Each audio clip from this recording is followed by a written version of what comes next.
today's video, I'll just be showing you what you need, how to set the gym up, and then we're going to go over the exercises. So to start with, all you're going to need for today is going to be one cable, 6 or 8 feet long, depending on the height of your doorway, one handle of some form, one pulley, just make sure it's swivel top, a couple clips, a strap, can be Velcro strap, can be one of these that tie around a bar, some form of weight, either a plate or a dumbbell, could be a bucket full of sand, full of water bottles, full of water. You can use many different things, bricks, cinder blocks, you name it. I'm going to be using a plate with a pin just to keep things simple. And now let me show you guys what you're going to do. It's very simple. The actual setup itself, you just need to put a collapsible pull-up bar in place. It's very simple. I don't need to go over that, I don't think. Then you're just going to grab your cable, stretch it out. This particular one is an 8-foot one, by the way. Put your pulley on it. Then you're going to click a link there to the strap. You're going to bring this over around the bar, connect the two together, and you got your hanging pulley. All you're going to do next is grab your next 2 links, one for the bottom and one for the top. Okay? For me, one is going to get connected to the pin and the 10-pound weight part. That's going to be my weight or my load. If you guys are concerned for your floor, just put down a mat or a bathroom towel or something. I don't care about my floors. Attach the handle to the other end. Now, you have the upper attachment. And if you don't know, this is the same thing as you'd find at a cable machine at a gym. It's identical, except it's not a big giant machine with a pin for the weights. It's identical. And as any of you know who follow the Brick 20 movements, you don't need much weight if you're doing them correctly. So let's get into the 8 exercises that you can do with this upper attachment now, guys.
for a 20-minute workout, but you want maximum efficiency, you will be performing the perfect, biomechanically perfect, most efficient exercises at home using a chin-up bar, a secondary chin-up bar, 2 cables, 2 swivel top pulleys, 2 either adjustable straps or just regular old straps, and 2 handles, some form of weight. I'll be using plates just to keep everything simple with measurements, but you can also use a bucket with sand, water bottles, a grocery bag. You can do so many different things. The point is to have some form of weight. You really don't need much. So anyways, I'll be demonstrating in this video the middle attachment exercises, or where you would be doing things using a secondary chin-up bar in the middle area. So we'll be covering the scapular traction, oblique crunch, oblique twist, front deltoid press, the hamstring curl, the forearm flexor, and the forearm extensor today. If you guys don't know already, I do have these in flashcard form as well as in multiple books and articles I've written and everything else. Check out my other YouTube videos. But for today, if you haven't already seen how to set up the upper attachment, just watch part 1. To set up this one, you're just going to need a second bar, which you're going to then put slightly in front of the other one. And you'll be placing this one, depending on which exercise you'll be performing, either a little bit lower or a little bit higher. For the first few exercises I'll be demonstrating, this is the ideal height. In my case, it's right here, even with my hips. So that's where you're going to want it for most of these middle attachment exercises, but not necessarily all of them.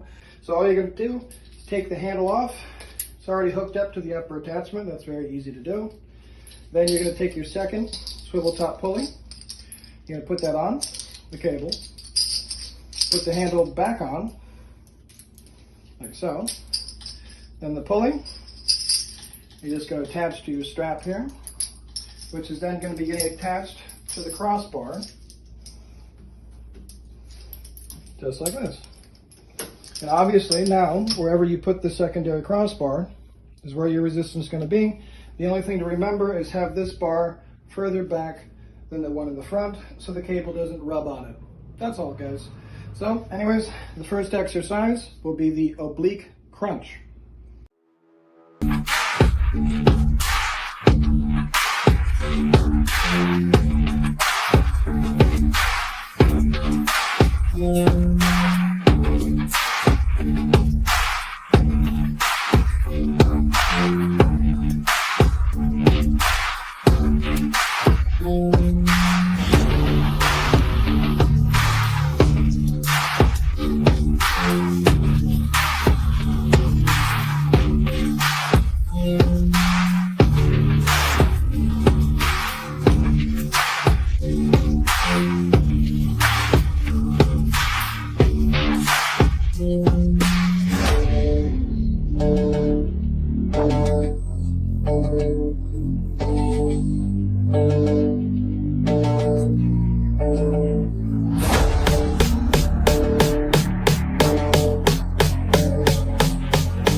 That you liked that video. I just wanted to remind you all, if you're able to and you support my work, please make sure that you like the video, you subscribe if you haven't already, you click the notification bell, and you share this video or leave a comment to help the algorithm. Every little bit helps, and I'm trying to get this information to as many people as is possible. And of course, if I can help you with any of your coaching needs, you need a running plan, you need a workout plan, you want to build mass, you want to lose weight, you want to do things correctly, you want a full education about your diet, your exercise, your respiratory health, supplements, and everything else, just contact me at castleinprogress.com or via my email, castleinprogress@gmail.com.